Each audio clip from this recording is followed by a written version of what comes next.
Na po siya guys, tinatawag niya na ako. Bakit? Ha? Doon lang ako? Sige. Halika na. Sige na. Halika na. Let's go na. Dali. Doon na tayo ulit. Opo. Sige po. Halika na. Dali na po. Dali na. Baba na. Baba na. Sige na. Baba na. Tara. Tara na. Ayan guys. Lumabas ako. Lumabas din siya. Gusto niya. Manganganak siya. Doon lang ako sa tabi niya guys. Diba? Alam niya na kung saan ang higaan niya guys.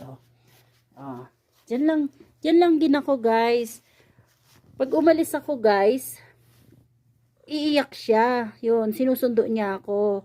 Doon lang ako dito lang ako sa tabi niya. Ayaw niya na mawala ng bantay. Manganganak na yan guys. Sumasakit na siguro yung tiyan niya. Kaya ganyan siya. Pag umalis ako dito sa tabi niya, iiyak siya. Susunduin niya ako doon sa kusina.